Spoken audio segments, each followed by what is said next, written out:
Okay. So, welcome to the 7th episode of the Beyond Pixels podcast, as it is now called. Now, Eddie, do you mind? I swear, are we really starting right like this? Really, puppy? Okay. Today, we're talking about VR DJs, and got a good friend of mine here, RobRomansVoice. Known him for years. I don't even remember how we met. Wow. I mean, do you? I mean, I've been in this game for such a long time. It's way beyond past me. Yeah. So, Eddie, do you mind? Oh my God, puppy, why? Why are you like this? We have a handful of other people that'll be coming in shortly, but for the most part, we're just talking about DJs, and so, Rob, you DJ both in VR and IRL stuff, right? Yeah. And I think I had heard you have something going on next weekend. Something fun? Yeah, Involving a hallway? More or less, I guess that's what they were referring to it. But no, this coming weekend, February 1st through the 4th, is MegaCon, and it's happening in Orlando. It's owned by Fan HQ, which they host a lot of the major city.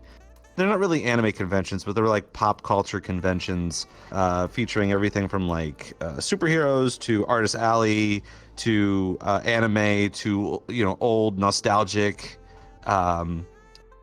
entities like Doctor Who and Star Trek. You see all your Trekkies there, and even like Lord of the Rings stuff. And it's just kind of like a culmination of all of everyone's fandoms, kind of under one roof.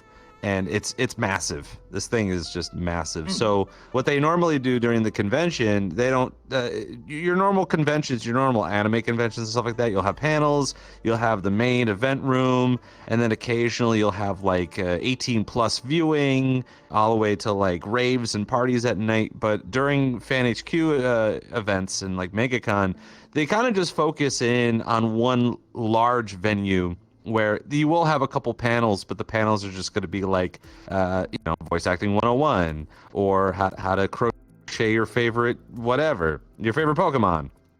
And then most of the time, it's just you're walking around looking at most of the exhibitors and the guests of honor that are there. You'll wait in line and spend $50 on a signature or something.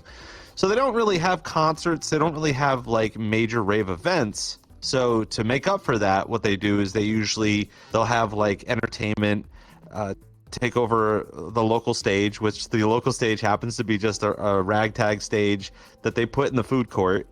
And so a lot of people there are already tired and hungry and thirsty, and they're just going to eat the food. And then you got like the 7-piece nerd orchestra up on stage playing your favorite Zelda tune or whatever. Or like you'll have a Bob Ross impersonator trying to like draw something, something like that. But occasionally what's so great about this convention is they legit have like DJs in the middle of the hallways. So they have like these really long extended hallways, like, where you go to the bathroom or you go to panels or whatever, and they'll just set up entertainment throughout the hallways. So that way, because it takes you about 5 minutes to clear one side of the hallway. It's a very long hallway. So that's basically what they do. And I promise you this, that while this event, I'm not really getting paid for it, so I'm just getting tickets. I'm going to go to the hallway, and we're going to have a party. We're going to heckin' tear up that side of the hallway, and it's going to be amazing. Got to stay as optimistic, cool. Yeah, you got to be as optimistic as possible in these types of situations. Is this the first event you're doing like this, or no? Well, I did MegaCon, I believe it was in 2022, and they put me up on the main stage. And funny enough, it was either they didn't have enough people or some people dropped out. or they couldn't make it or something. So normally in those types of situations, what they'll do is they'll be like, "Hey, we'll give you $30 if you go do this right now. We need somebody to do this right now." Unless they find someone better, they find something, they'll just have that guy do it. But like, it's a very funny particular set of situations where it's like, yeah, you could either be on the HQ stage or you could be somewhere else. Actually, day one of the convention, they have me in the main line hallway for where you pick up your tickets, you pick up your passes. So straight out the gate, day one, I'm gonna be in the front where everybody's in line getting ready for their badge pickup. So like, super stoked about that. But for the remainder, obviously they don't need DJs or entertainment for the rest of the 3 days that are in that line because everybody already has their badges and stuff. So I find it kind of an honor to just be there instead of like the HQ stage. But yeah, it's very nice that they do that, because now they're kind of focusing in on the local talent rather than just like, well, we're gonna hire a massive DJ Pauly D or whatever to tour with everything. So they're just trying to cut corners, which is fine, because you got to do everything you can to kind of show off all the things you can do. Yeah. Huh, interesting. I don't think I've ever heard of that convention or anything before. But, it's more of their larger conventions. One of Central Florida's most desired but most controversial convention happens to be Holiday Matsuri, which is a Christmas-themed anime convention, and they hold that at the end of the year. And the reason for it being so infamously famous, if you will, is every year that they host this convention, something wrong happens. Something like they'll be like, what's it called? They'll be like, oh, someone passed out because they were too dehydrated, or somebody coughed on somebody and now everyone has anthrax, or someone lit a piece of paper on fire in the hallway or something. Something stupid, some childish behavior. But they don't seem to really do anything about it, so that's why it's so like infamously famous. It's just like, well, it's a cool convention because it's Christmas themed. But at the same time, like, there's shenanigans happening there every year that you're just like, why is this happening at this type of convention?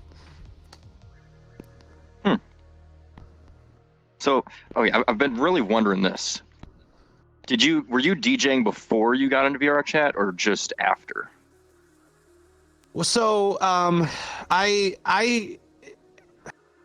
I've been in broadcast media for 10 years. I've been working with iHeartRadio for 10 years before getting into virtual reality. And wow.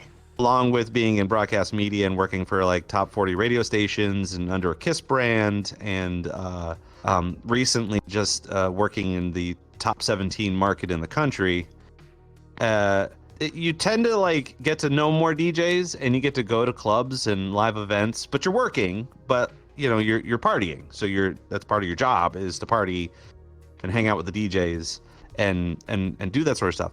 But as I was like beginning to practice and beginning to really start to get really serious with it, that's a perfect opportunity to tell them and say, well, I have experience while practicing at home, and now I'm in an environment where it's like, oh, the DJ didn't show up, why don't we just get Rob to do it for the meantime? And then that's kind of where all of that kind of happens. So you got to be at the right place in the right time. But yeah, before virtual reality, because I got into the game around mid 2019, give or take, like June-ish. And so before then, again, I was just working in broadcast media. So I was a DJ, of course. Like I wasn't like a mixed DJ, but I was a DJ on the radio. But as I was learning, while I was doing DJ on the radio, I was learning how to mix IRL. So it wasn't until you get into VR a bit. We'll get there. My butt will get there somewhere. If not, I'll just come down here. It's fine. Yeah. Unless it turned off. Oh, it just turned off. That's why.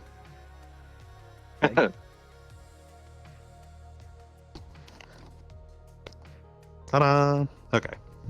Now we're good. Normally it would just turn off and I'll just be in a seated position. But it wasn't until like at the time in 2019, 2020, there really weren't any DJs. And if there were, it was really low key just because of the fact that like video players weren't like a really popular thing at the time. And the only other way to actually promote yourself or produce the music was through your mouth. So you just kind of rechannel your mouth and your microphone to go through the DJ stuff. And so at the time, you know, I was DJing, but I was just DJing out of my mouth. Still, all in all, like that's still practice. You know, that's still something to do. So I would say you'll always find a way when you're in VR to DJ. If you ever, let's just say it like this. It's kind of like the Great Pug when people went in to perform on their guitars or something. You know, like on a piano or guitar, they'll just come out of their mouth. And that's just kind of how it was.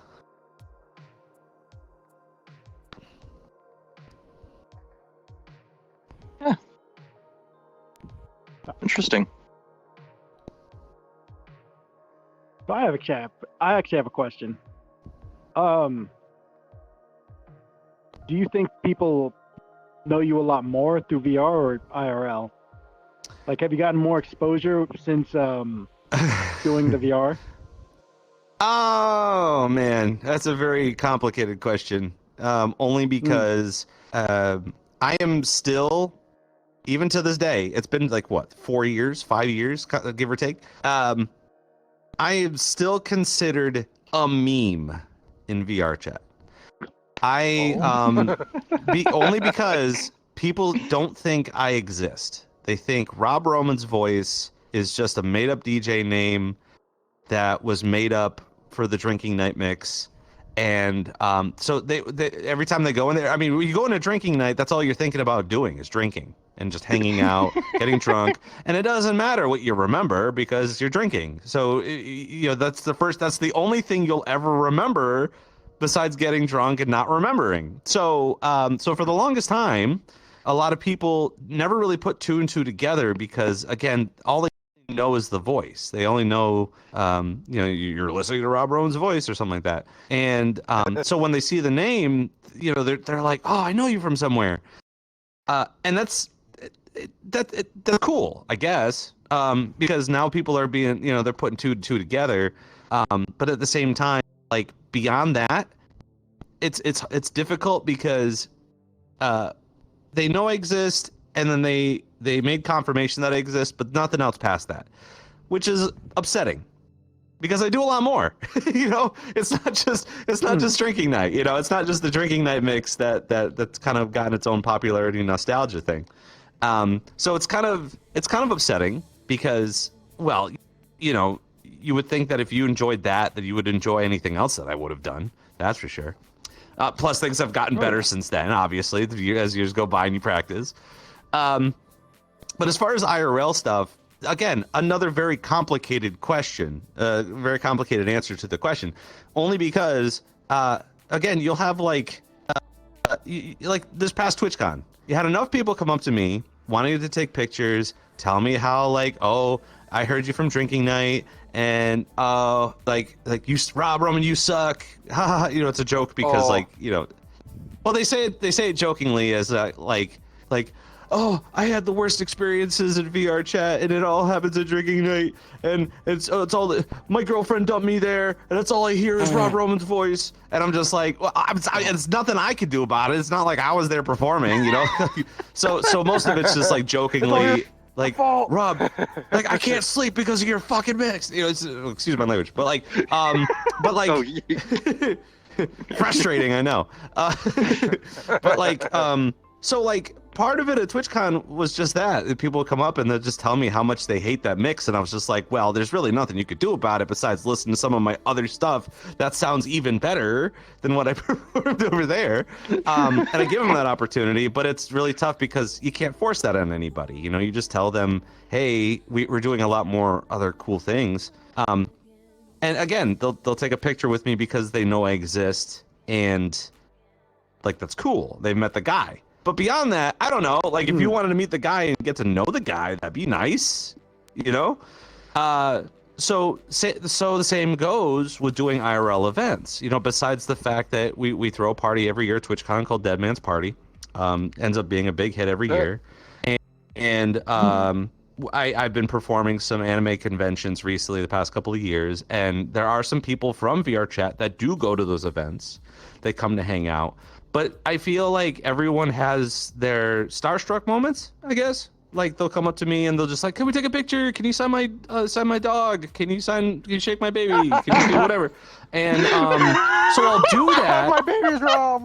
Right? Yeah. Just have my babies. Take the babies right out of me. You know. It's like, what are you doing later? Are you looking to get impregnated later? Let's go. But like, other than that, like outside of that, there's nothing, and it sucks because it's like there was one year I performed and it was really awesome. And normally you go to a show. After you're done with the show, you go out and sign some things and say hi to people, high five, handshake, and shit like that. But this time I went out there and everybody was tired, and I'm just like, all right, y'all want to talk or something? You have any questions? Did you have a good night? Great, cool, get home safe. You know, like that's all I could say. But like that was it. Like past that, everyone's like, I'm done. And it's a little upsetting because it's like, well, you're here to see me, and now all of a sudden you're tired and you don't want to see me. Like, okay, cool.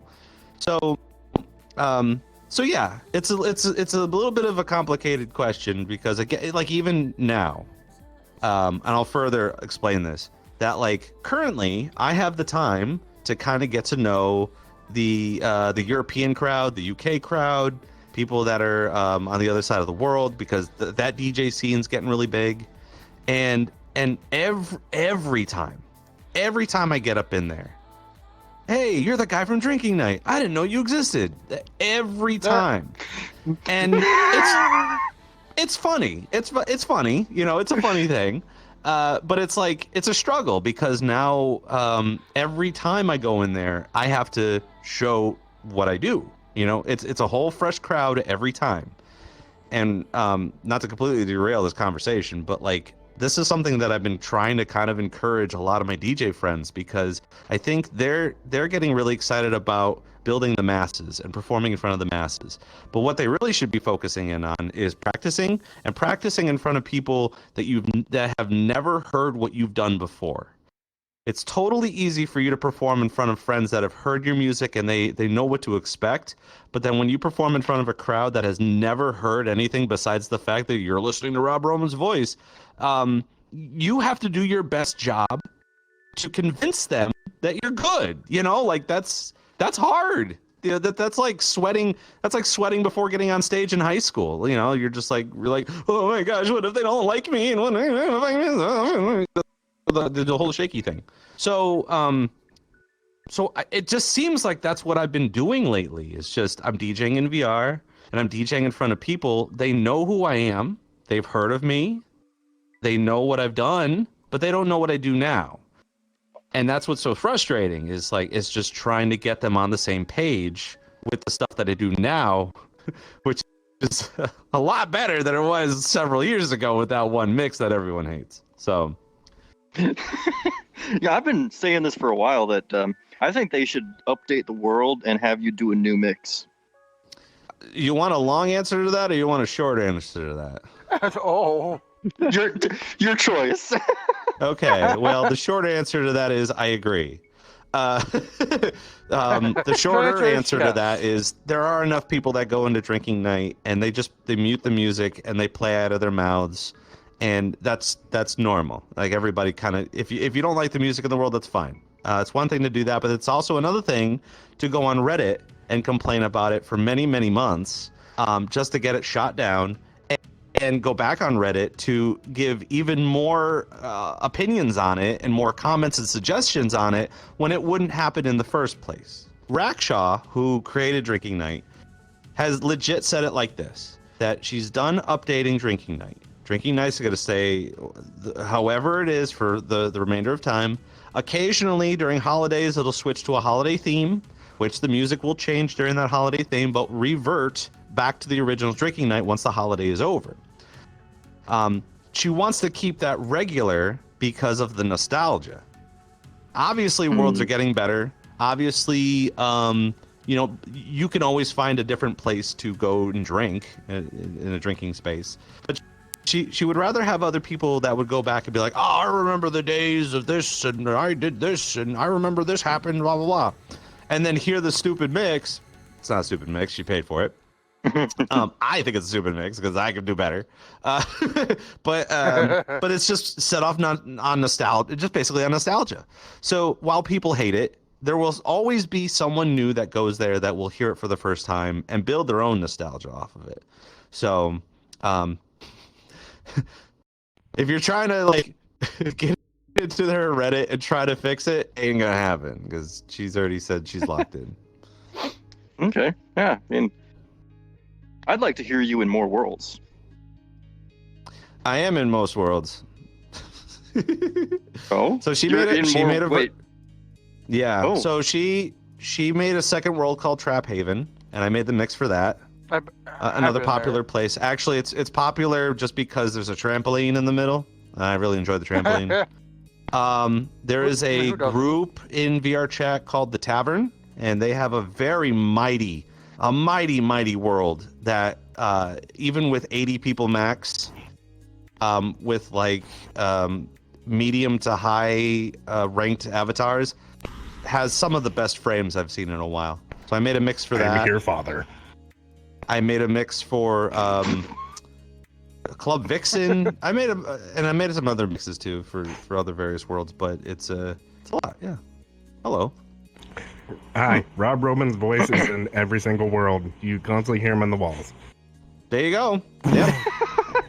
Turn on the world music, you'll hear him. They'll just be random. This is Rob Roman's voice. I also just got commissioned to do another one, so I'm gonna be working on that. Oh Hell boy! Welcome to the podcast. I'm sorry I'm late. I had to do things that are real life, and that okay. sucks. Well, welcome back.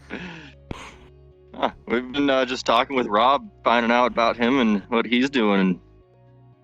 I every time you're streaming while I'm working, it's open. I'm listening. I'm jamming out until I get a work call. Right, and that's kind of cool too. Like I totally like that. I like that too. You became one with the couch. I was listening. I was listening just a second ago before I got on, and you said people complained about it on Reddit. I was like, they do. I know this for a fact, especially on the VR chat. I'm just like, hey, stop hating. There's even a copy pasta too. I'm a copy pasta. EDM, when I told you that I was going to have Rob on tonight, you were just like, am I supposed to know who that is? No, I didn't say. I know who Rob Roman's voice is. The way you said it was just like, am I supposed to be impressed? Huh? He was super excited. I'm sorry. So that's what I'm saying. I'm real happy to have you. Again, I know the content creators. Yeah, it's interesting too because again, there's still people in VRChat that have no idea who I am and what I do. So everybody that's behind me, they're just like, "Oh man, this guy's in a world of hurt." As soon as he hears the thing, and he's like, "Oh my gosh, it's what he did, the thing he did," and just like something like that. But at the same time, like, bugged out a little I don't bit. know. I love I think it'd be nice to not know who I am and what I do, because if you've known the things that I've done in the past, you're gonna either love me or hate me, and I could rather like present to you what I do now that you will probably love me for, as opposed to hate me like everybody else. I feel that says. wholeheartedly. I was a pop punk producer in the early 2010s, so like I apologize for all the child groomers. I didn't make them do it. Okay. You know about that? Okay. There's a lot of pop punk and like metalcore artists who have... Anyway. Let's not. Yeah, no. That's not a topic for here. Oh boy. But so okay. So you sort of gave some suggestions for other people that are DJing in VR and otherwise in that like specifically looking like, if I wanted to get into DJing, what would you recommend I do? And just a note, I kind of do want to get into it. Well, of course you do, Turtle. Fuck. Dude, I want to get into everything. Clearly. Yeah, I mean, that's the It's a question schism, I think baby. a lot of people need to ask, because just like how YouTube is there for tutorials on how to do something, it's kind of the same. It's kind of the same generation as like when you talk to your parents and your parents see a commercial for a miracle drug. They're going to instantly believe that the miracle drug will work for them because it's on TV. Like, oh, Laraxium is great for my lower back.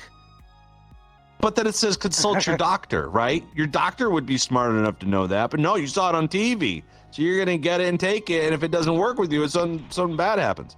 So I would rather have people actually ask me if they, how they want to get into DJing and whatever, and I'd be more than happy to answer that. Now, I would say on a professional level, it is okay to purchase a least expensive console.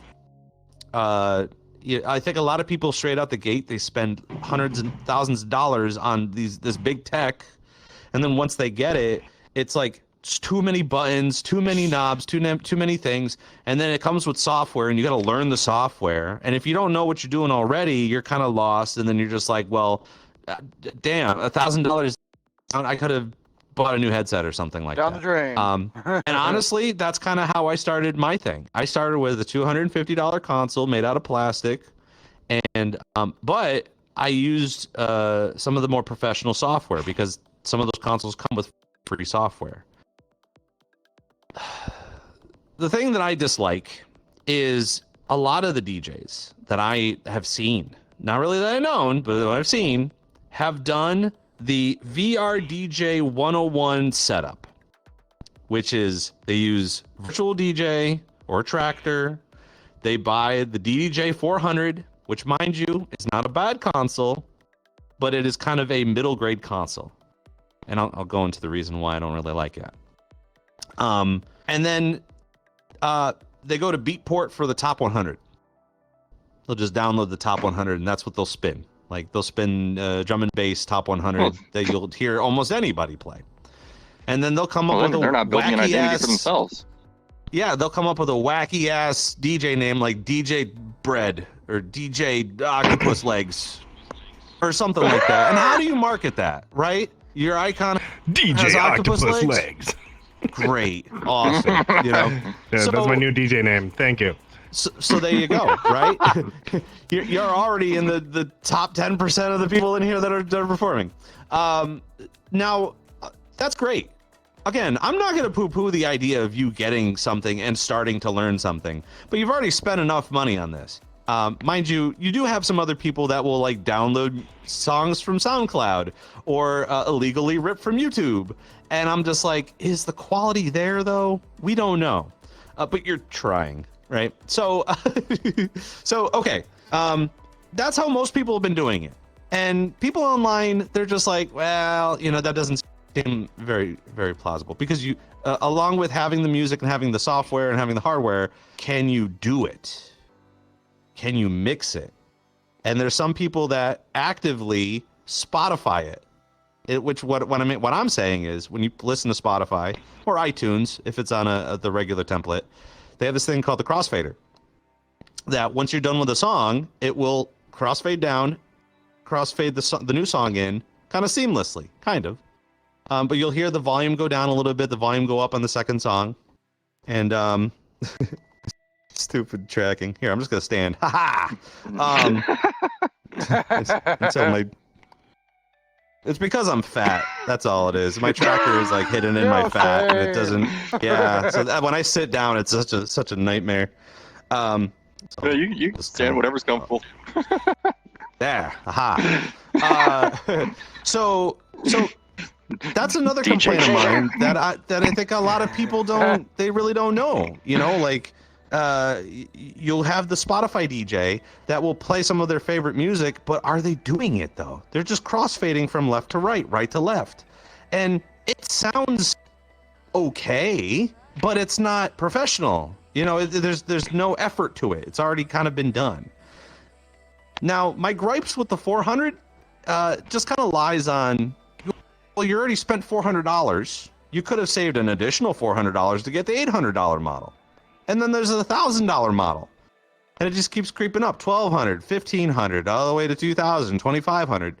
So eventually you could have saved that money. And with me starting with the 250, it's just $250. You know, I still have it. I don't play on it because it's kind of basic. But that's it. You have to learn the basics before you get to the advanced stuff. You can't be like, oh, I'm going to be the world's best scratch turntablist, and not know how, the terminology of things. You got to practice. It's that hard. is Mr. Han and the Executioners. Yeah, you could pretend, but if you're going to pretend, make sure you're good at it, I guess. So, what I'll say is, for the longest time, that's how DJs in VR set themselves up. With the VR DJ 101 set, hardware set, you got virtual DJ, which again it's not an industry standard. You got Serato and you've got Rekordbox. Those two, even though Serato is owned by Rekordbox now, two different softwares, but those are the industry standards. You do have virtual DJ and you do have Traktor, which are good. They do have free versions of it, but so doesn't Rekordbox and Serato. They have free versions of that software too. So do you want to stand out by performing on these things, or do you want to work within the industry with an industry standard? Let's just say DJ Octopus Legs gets an IRL DJ gig at the bar. Well, he's not going to bring his hardware because they already have some. And he can't complain, oh, they just have Serato here. I don't know how to use Serato. I just know you use virtual DJ. You lost your gig. That's what you did. Because you're going to be operating off of that. Now, what they're not going to try to like situate their machinery to whatever you have. So why not get to know that sort of thing? So if you're going to begin as a DJ, just in general, not even just in VR, you're going to want to, look at some basic hardware. I'm not saying DJ from your phone, because they have consoles now that DJ straight from your phone. No. Don't do that. That's silly. You already spent $100 for no reason. Do your research, do your research. Understand what the 400 gets you. If you're gonna waste your $400, see what that gets you. See if you know the buttons first. See if you know how to operate all these things first before you get into it. Because if you get into it and you don't know what you're doing, you're not going to be motivated to continue to learn. With every instrument, you still got to practice. So that's kind of what I recommend if you're looking to get into the VR scene. Now, the other part of it is the practice part of it. Yes, nobody wants to play to an empty crowd. That's a given. But the way I look at it is, ain't nobody there to hear you mess up. So you can use that time to practice.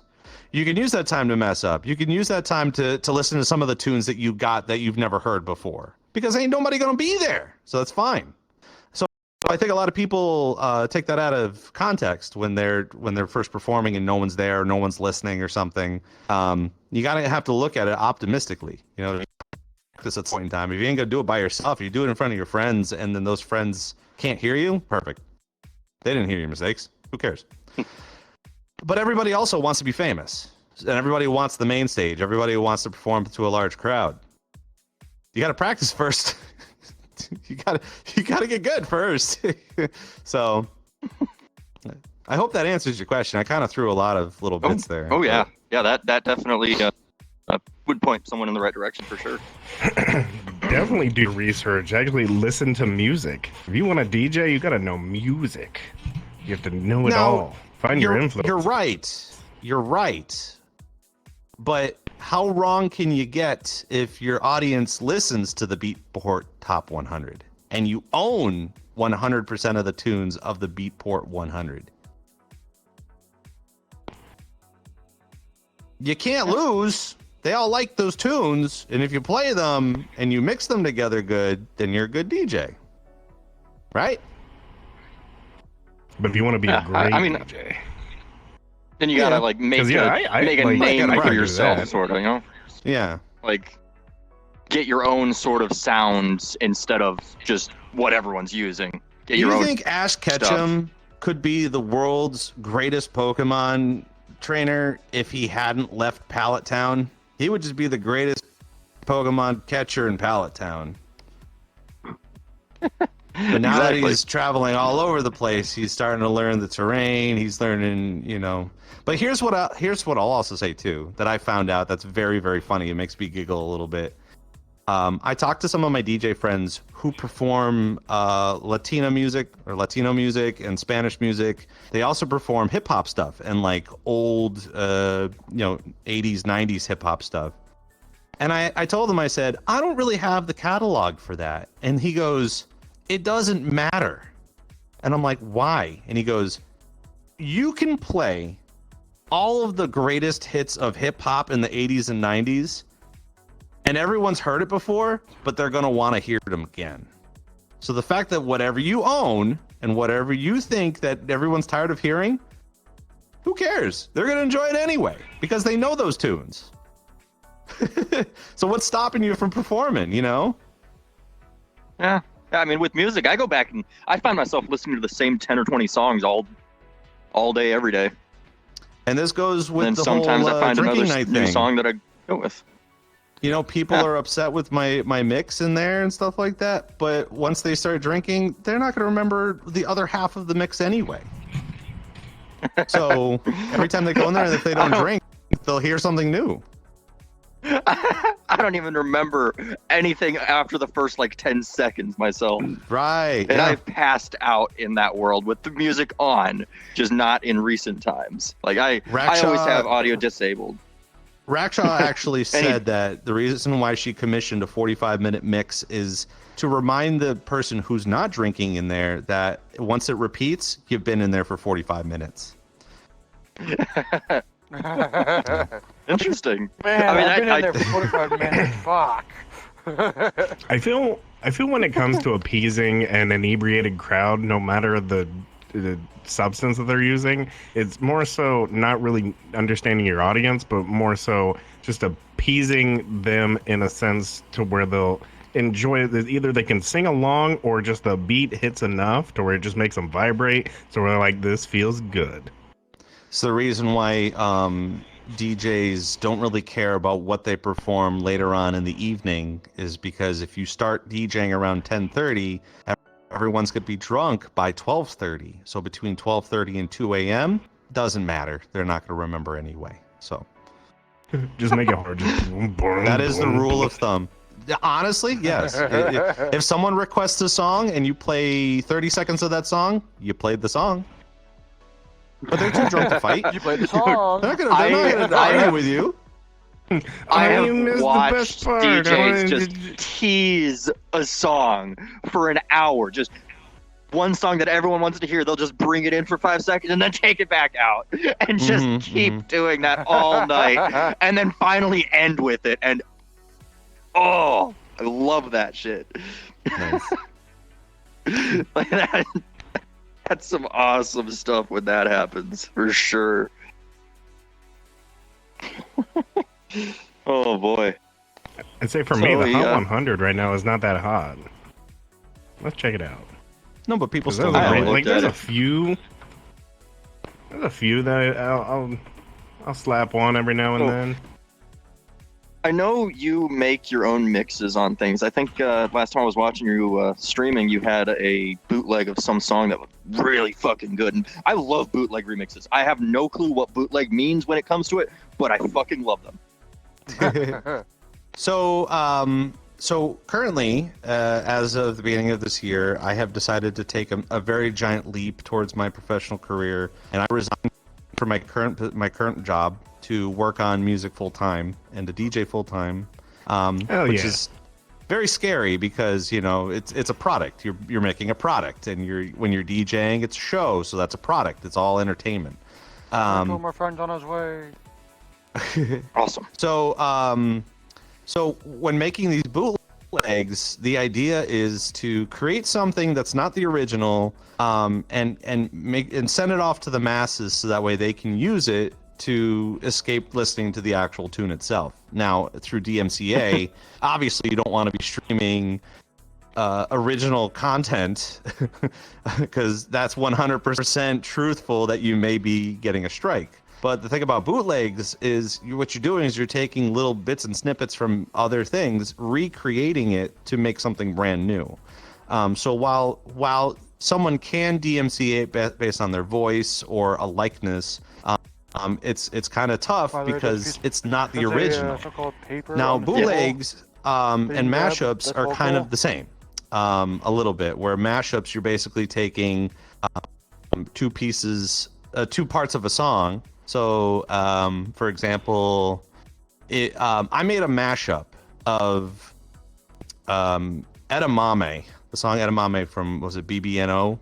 And I mashed that Baby No Money with Jack Harlow's new song.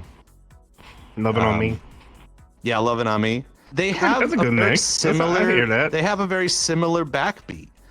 So what I did was I started it with Jack Harlow's tune and then led into Edamame because it's kind of similar. So that's a mashup of two different tunes. Now bootleg, what you're doing is you're taking the vocals of a tune, an acapella of a tune, and you're putting it over an instrumental of something else. And then, so that's like a remix, but it's not remixed because you're taking two bits of two songs and kind of overlaying them. And then throwing, I usually hear some like bass beats and fun little bits and added then in. you could chop up some stuff in the middle and make it a little bit more artistic and, you know, more wild to listen to. But that's my goal. Is I was influenced by one of my fellow colleague DJs, DJ Danny Diggs. He lives in Connecticut, and for the past 5 years, he used to be a DJ. He used to DJ at clubs. He used to go to Boston and New York, and actually his DJ skills were honored by Jay-Z. And you guys know Jay-Z. And I would hope you know Jay-Z. Who's Jay-Z? Right? Never heard of So I don't think he's he heard was that in the last 20 years. Oh, he's also he hasn't put out a record in the past 20 years, like give or take.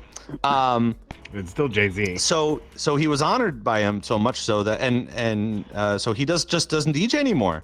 He runs solely off of his Patreon. He makes mixes. He makes about 15 to 20 bootlegs a month, and he sells them to other DJ pools and other sites that will provide, you know, content for DJs and stuff like that. He also does a Sirius XM show underneath Diplo's name. So he's like a DJ for Diplo. And I want to get on his level. Like, that's fun. How can I make money where I can make goofy remix shit and put it on the internet and have DJs perform it, you know? Like, that's the dream right there. I mean, I could perform anywhere else too, and that's kind of fun. But so that's kind of what I've been actively doing, is just been able to produce my own music. But if you look at it this way, I'm getting further and further away from any sort of DMCA strike ever, you know? And that's the one thing that I've been kind of encouraging a lot of people, especially streamers, is who says you already make content. You're streaming, you're making your own content, you're putting it on the internet. There's no reason to duplicate anybody. I think everybody is talented enough to make their own type of content, make your own. You could draw your own emotes. You can make your own transitions. You can make your own stupid sounds because some of the software is free. You know, like there's so many things you could do. It's just the patience part of it. You know, it does take a long time. And practice, like I said, you know, it's like, oh man, Rob's saying practice again. Damn it. That's I've gotten to the anything. point- If you Yeah, want to I've get gotten- good at something, practice. I've gotten to that point in my career where it's just like, I don't have to rely on other people's remixes anymore. I could just play my bootlegs, and that's enough content. That's enough. I could just DJ for an hour with my content, and that's enough. Yeah, I've got enough bootlegs for that. But it does take some time to sit there and learn the software and put the pieces together and try to put it together. So Yeah, I've dabbled in that with Ableton a little bit, messing with trying to make things, and my brain doesn't click to, oh, this sounds good. It's like, ooh, drums. I can only do drums. exactly, yeah. But if you do it well enough, you know, who knows? Maybe you could make your own genre. Ooh. Yeah, I mean, I could. Ooh, you know, it would be interesting to just remix songs and just add new drums to it. Like, I have a fucking what's it called? A launch pad. I have a 64 button launch pad, I mean, think of it like this. I've been talking to my friend Lauren, who it's kind of extremely popular on TikTok for like the longest time. She also does VRChat some stuff too. She does like RP stuff in VRChat. One of the things that she mentioned to me, she goes, TikTok eats that up. TikTok, if you make a remix of something or a bootleg of something or a mashup or something funny with like fart sounds or something, somebody will take that and make more videos with it. Long story short, back in 2020 during COVID, I was hanging with the Odom Fire when he was doing VRChat stuff, and we were hanging out together. And he made a stupid song about getting your cootie shot. You know how like back in the day when you're out in the kids' playground, and in order to get your cootie shot, you had to do a circle, dot, dot. That's your cootie shot. So he sang something, and I recorded it because I was like, oh, that's kind of stupid, right? That's stupid to make. So I slapped like some weird beat underneath it and made a small little like 40-second something with it. Lauren did a video for TikTok with my song.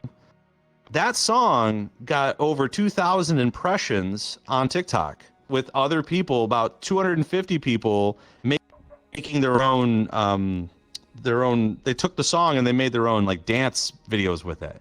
So I was just sitting there like living the dream because they've been using this tune, but I was like, this is stupid. This is a stupid thing I made, and now people are enjoying it. So again, it doesn't matter what you make as long as if it's a good day if you're making music. That's what Ronald Jenkins used to say. And who knows? You could put that up on TikTok and that thing could blow up like instantly. You really don't know. But it's something you made. That's cool. Actually, speaking of 2020 TikTok, I was thinking of the what was the one remix? God dang it. I can hear it in my head, but I can't think of it. Ooh. The Hood Baby. Know what I'm talking about? I was about to play it, but I can't because we'll get muted. Rampy in full body? Oh my god. New hands. Why are you breathing heavy? Nice. Do you know how long it took me to get this figured out and set up? 30 minutes, because I had to update hands, update the headset, try like 20 times to get the headset to work. Why are you breathing heavy? I was running all over. Anyway, yeah. So, like, Rob, is there anything else that you got some cake? Anything else you think would be cool to talk about? Anything you'd like to say or whatever? Anything before you have to get going here?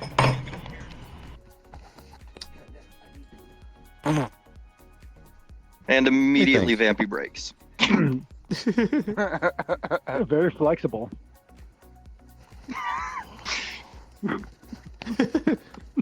I would say Man's first day in full body. Yeah. Don't kick the trash can over like I did. Oh. Dude, my first day in full body. No, my first day in VR. I kicked my desk, getting stubbed my toe. Oh, there my hand is. Trying to play. Are we gonna get into chat. VR chat or just VR injuries? No. Anyway, yeah. My third day in VR chat in 2018. I went bowling. I went to the bowling place and I got super excited. I was just like, "This is sick!" And I stepped, like I actually did like a full like bowling step, and I stepped towards my desk and I smacked my thumb against my desk so hard that it split open. And I was had my headset on. I remember looking at my thumb in VR. I was just like, "Why does my thumb hurt?" But nothing's wrong. And I like slowly raised my headset, and there was just a huge gash in my thumb. I was like, oh God. Of course.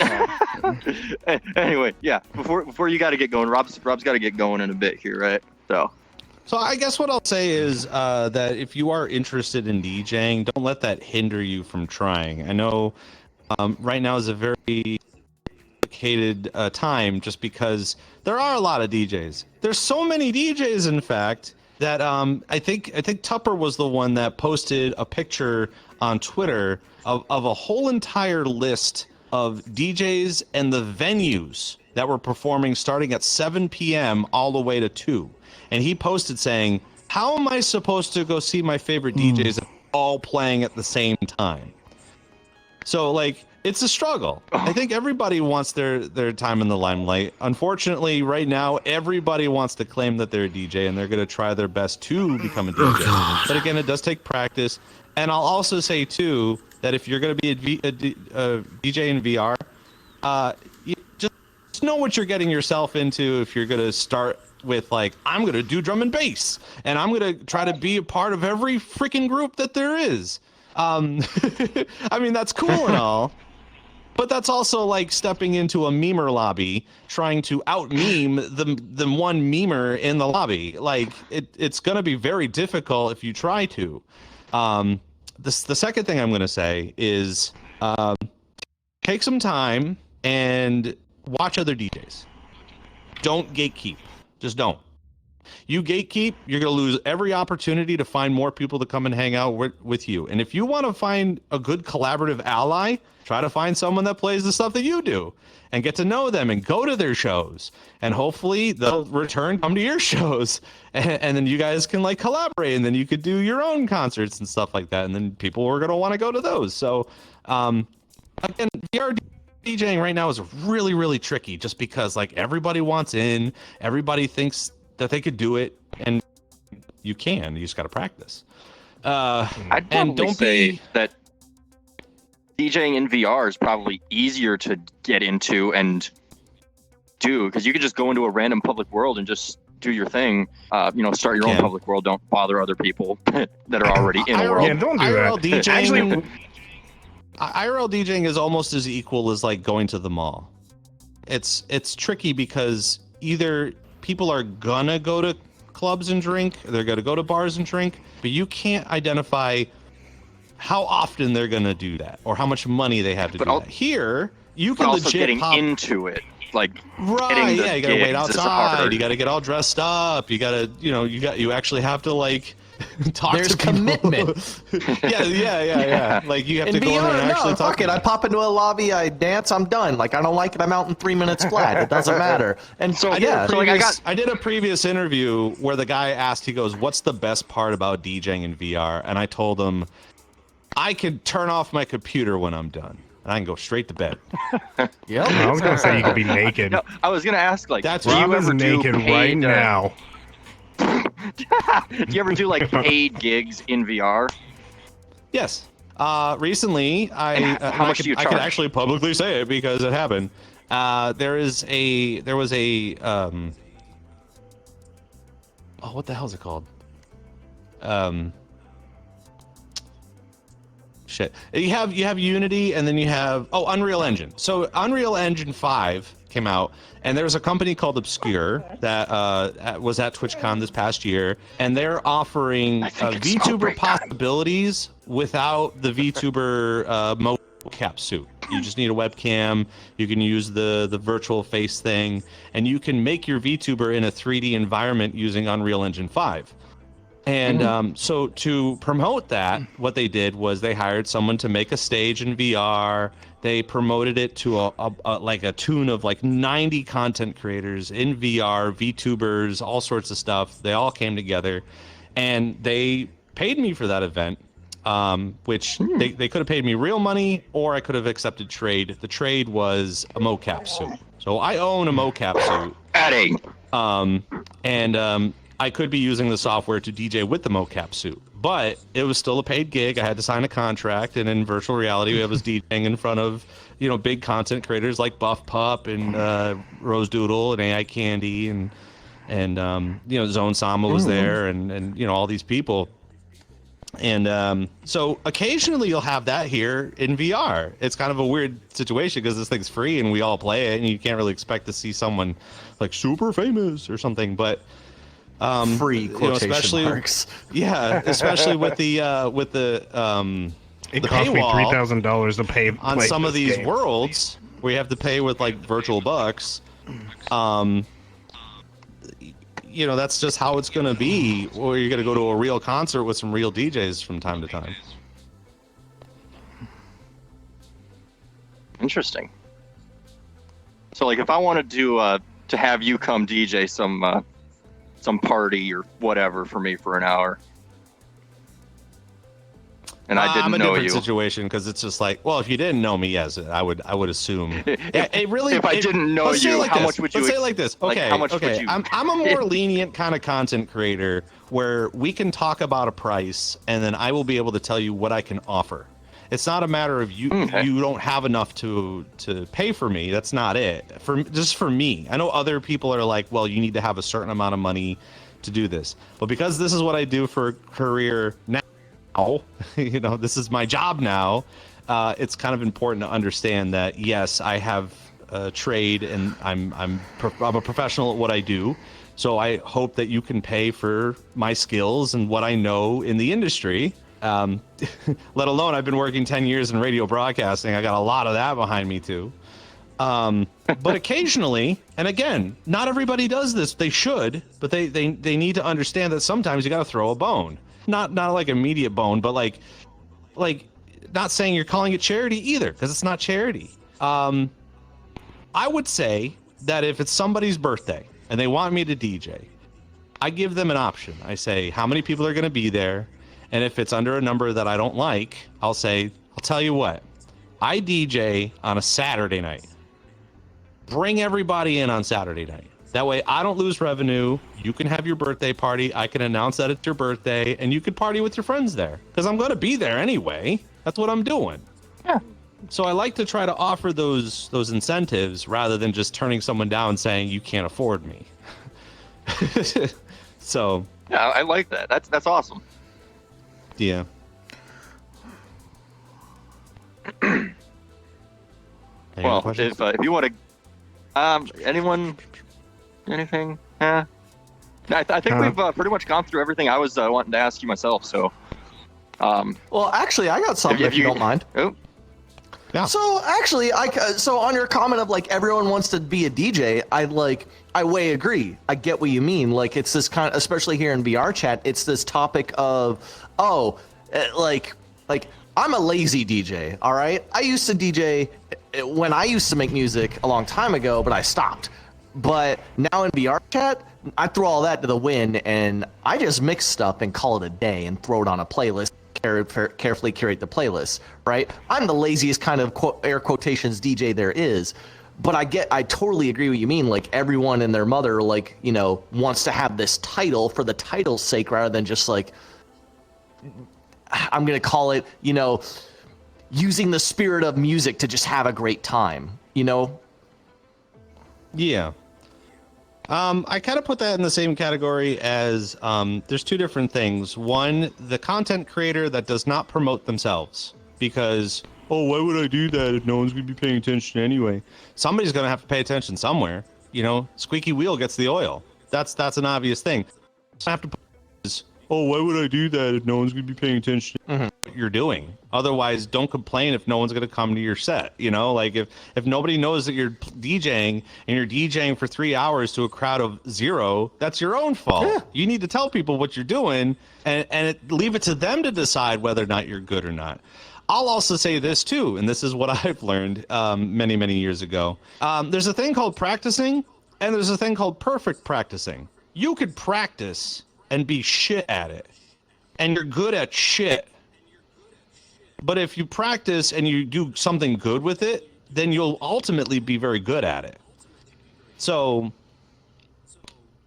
I'm not like pointing at you saying that you're shit though. That's not what I'm trying to say. No. I just met you. I didn't expect no.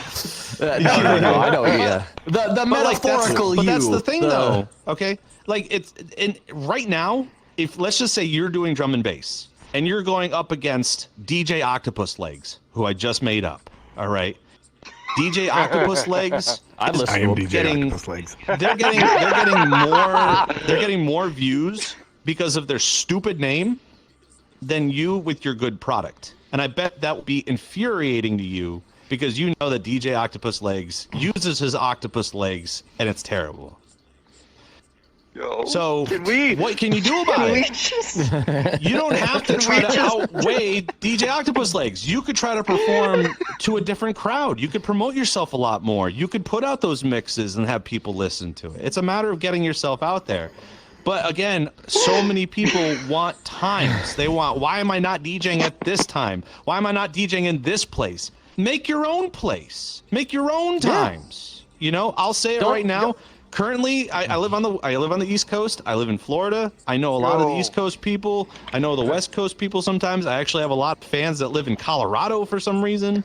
But I want to get to know the UK kids. I want to get to know the people that live in Sweden and Switzerland and, you know, maybe in New Zealand and stuff.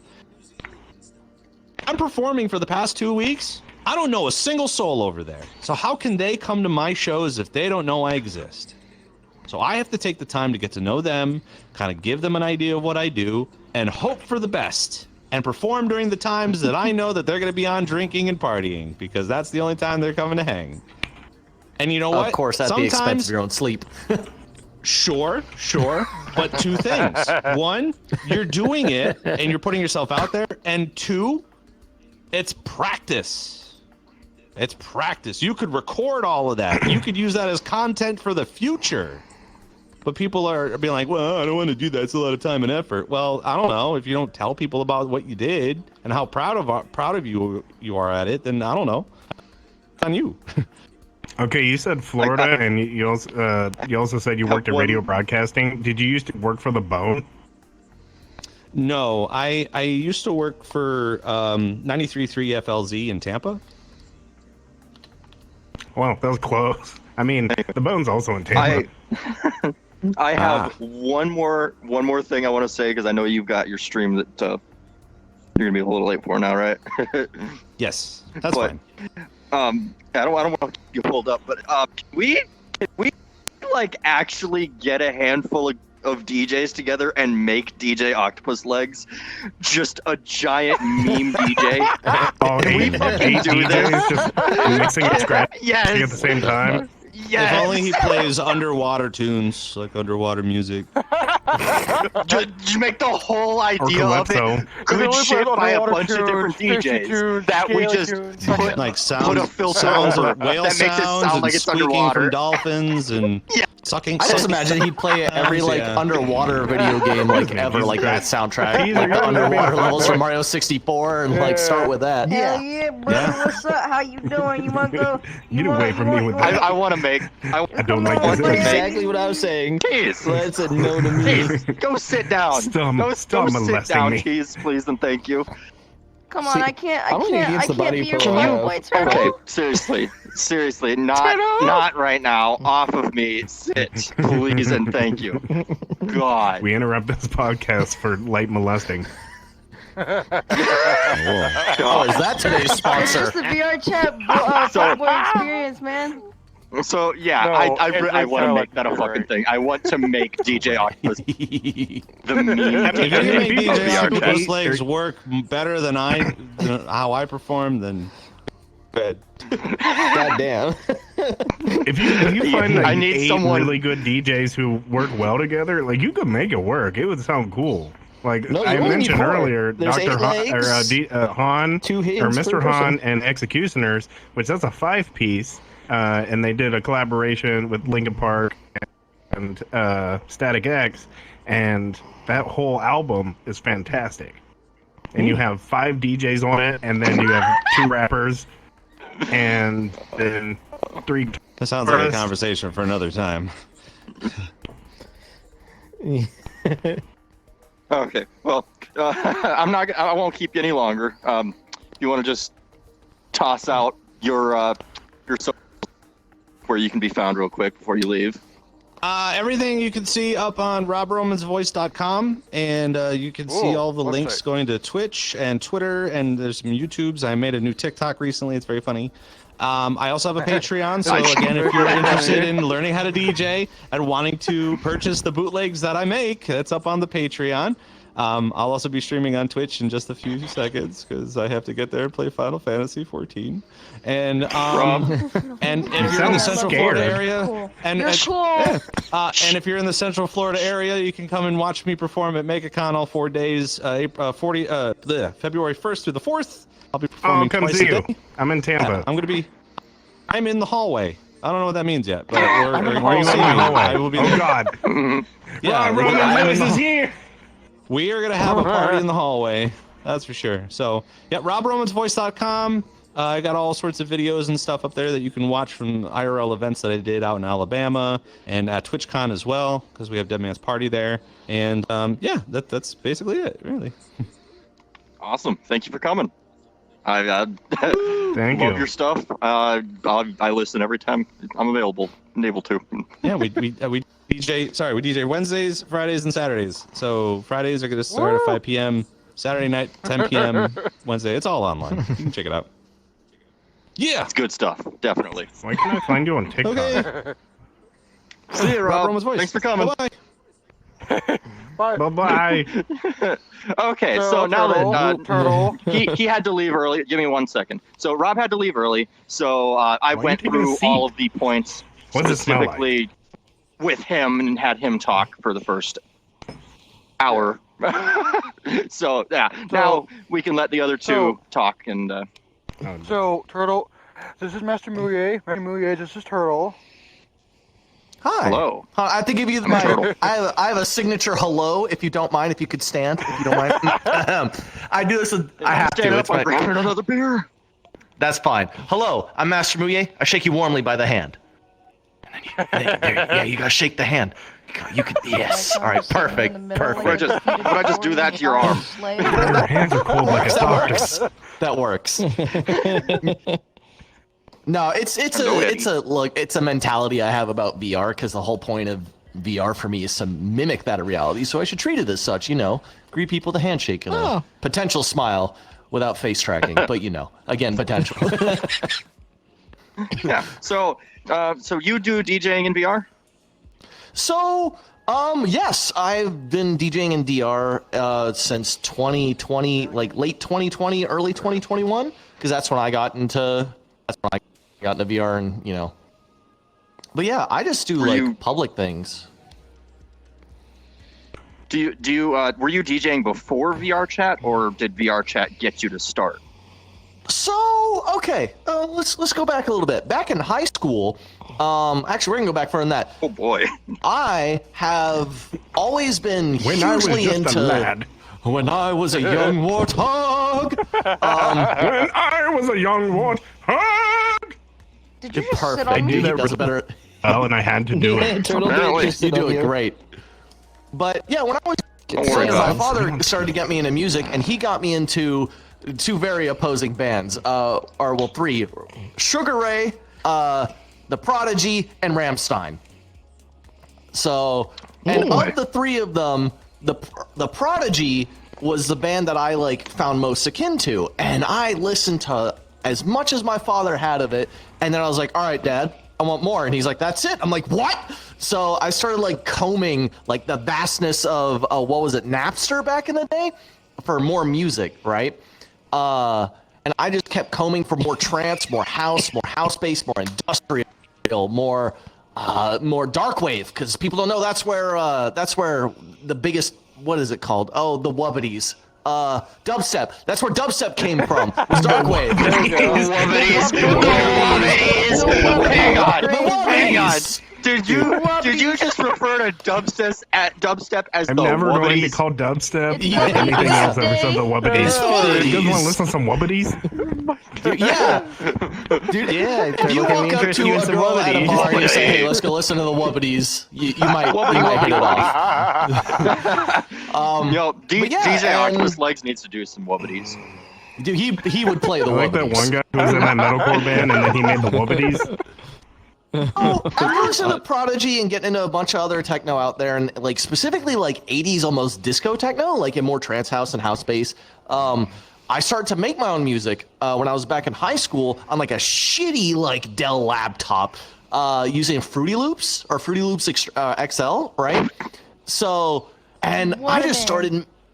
I just started making Fruity Loops music all the damn time. I still have all of my old music. I have like 267, I think, songs I made over the course of like 2 years. And I go somewhere with this. My senior year, I was like out. It was suggested to me that I make my graduation project be hosting a rave. So I contacted American Legion, and they let me just use their like big ass facility. It was, I'm gonna call it like a song. I contacted American Legion, and they let me. What's his name? Oh, what was his name? It wasn't Dean. Fuck, I'll remember his name later. A buddy of mine loved obnoxiously loud sound systems in his cars, right? So he would just take like stereos and basically just put them in his trunk. So he yes. So what we did is we went to the American Legion place and we took these out and we hooked them all up to their sound system. And I brought my laptop and started like mixing my stuff together so there wouldn't be a whole lot of breaks. And, you know, and then yeah, I had my first rave. And then from there I started getting like asked like, hey man, do you want to come like DJ for this like this event or this like nightclub or this whatever? And I did that for about a year and a half. I don't have MySpace anymore. And then I stopped. So I actually had to go to court over the rights to my music because someone was stealing my someone had downloaded my music and then they were selling it. And then they tried to claim that I wasn't the original creator of my music. And I'm like, okay, well, I have the sound files. It was the quickest court case ever. Practically walk in, here's the original sound files, walk out. Like, I'm paraphrasing, but that's, you know. And then after that, I just kind of lost it. Sound files. Yeah, I have the original sound file. Like, yeah, after that, I just kind of lost interest in making music. Then I come back into VRChat. Well, not come back. I go into VRChat, and I meet this guy named Dean. Dean introduces me to a bunch of other DJs, and I felt really inspired to, like, start DJing here, you know, because I'm being honest, the whole reason I dance or I DJ, I like shaking my butt, and I hate dubstep. That's like the two big, the wobbities. Those are the two reasons. You hate the wobbities? I hate the wobbities, man. I'm sorry. You No invented disrespect the to anyone word else. and you hate it. Oh. I feel like that's why he calls it the Wobbities because he's disrespecting it by not calling it dubstep. But that's like the But it's best the name ever Wobbities. for it. Yeah. It's the what, dude? They literally got the wub wubs, wub wub wub wub. Like, you know, it's the. But so and then yeah, and I started DJ. I DJ publicly here in VRChat like every Saturday, and some people have asked me to do events, which I have. But I do it publicly because I meet people. I like meeting new friends, and like I just like shaking my butt. That's, you know, there you go. There's my origin. Oh, however, here, I found out I've been lying to myself my entire life. I found this out like 4 years ago. None of my music is actually inspired by The Prodigy. It's all inspired from a video game called Bomberman Hero for the Nintendo 64. One day I went back and like, I was like, oh, I remember having fond childhood memories of this game. I went and I listened to it and I'm like, why does this sound like 80% of my music? What? Oh my, this is where it came from. Like Jimmy Neutron brain blast. Like it fucking. So. Fucking goes in here. The only time that I was into actual dubstep it was between 2012 and or 2010 and 2012 when it was like at its height. And then like maybe I think like Skrillex's sophomore album came out and like it had Bangarang on it and everybody just went nuts. Haven't really listened to it. There's good dubstep out there. There totally is. It's just it's hidden underneath all the other blender noises. So I'm gonna make a beautiful mix with my Ninja blender. your and I expect some wubs in there. I'm gonna hear these wubs. Oh god, now I'm breaking it down in my head. I was like, I could do it. I could definitely do it. Oh my god. My creativity knows no bounds. Yeah, as I said, my like now, God. like only just recently, like so my buddy Dean inspired me to DJ, and then I inspired two other buddies of mine. They felt inspired by me. Their name are Jens and Mikey. Oh, well, Oscar, Mike, we just call him Mikey. And we like just as like a group thing. We're not like we don't do private anything. And we just made like the Four Horsemen thing. Like that's our like. It was just like a thing. Like, hey, there's four of us, the Four Horsemen of music. So we each got our own style. And yeah, now we just DJ every Saturday in like public Orions. I was gonna say, the guy that has like the Luigi avatar. That's Gems. Yeah. Gems. Okay, yeah. No, it's funny. It's either Gems, where it's either some like robot Titan, whatever fucking avatar. Oh, a Gundam. Gundam, thank you. Or he'll be in this like weird high-looking like Luigi ass fucking avatar, and it's fucking hilarious. Just seeing like Luigi back there fucking DJing, throwing the fucking music, fucking bumping it like. But he's got a doobie hanging out of his mouth, and his eyes are all bloodshot and red. And you just see him wobbling around back there. But yeah, so to answer your question, I've DJ'd both in real life and in VR. Nice. It's nice. Yeah. Okay, cool. Well, you answered the second question I had also, so. Oh. Sorry, I'm talkative. My bad. I'll slow it down. No, you're fine. I mean, shit, Rob talked for an hour nonstop. It seems like DJs really like talking. Is that the consensus? I mean, that's the main thing about being a DJ. You're also an MC. You got to keep the party going. You know what? You say that. I'm the opposite. I hate announcements. You wanna know why? Because I know when I'm shaking my butt, I don't want some jackass talking to me. I want to hear the music. I want to shake my butt to the music. I don't got announcements. Bah, peace. No, I'm there to shake my butt and like look like a dummy. Whoever is the owner of the 2003 Honda, you have your lights on. Okay. So, what about you, EDM? Like how? My experience with DJing in VR is very limited because I did like what Rob said, where it's just like you just do a basic mix. You take like the top 100. Like I don't really take top 100s, but like depending on my setting or like what the actual event is, like who's there, what do they want to listen to? I'm kind of filling the room, seeing what they want, and then just doing a basic mix to where it constantly flows. You're not changing the vibe, or you're kind of like you want a gradation to where it feels nice, and you kind of want to bring it down and then bring it back up, bring it down, and constantly check out how the crowd is reacting, what they want, and that's about it. Have natural talent, but also understand music. Yeah, I just like music, and I think I could play like the songs I like. Like, oh yeah, you know what? Oh God. Do you guys know parody songs you love so much? They're not even parody songs. I'm talking like the gay country rap. So, do you know like Dixon Dallas, Jake Hill? He's kissing on my yes. He's yes. kissing on Yeah, my that stuff. pussy. I want to make bootlegs of that rap. shit, and that be the style of DJ Octopus. Dude, the new age Weird Al. You just want to take the vocals. EDM. I actually have a comment about what you said because I agree. You were talking about feeling the room. I do the opposite. I deliberately just play what I love most, but I also keep in mind, like you were talking about, like recognizing certain things about music.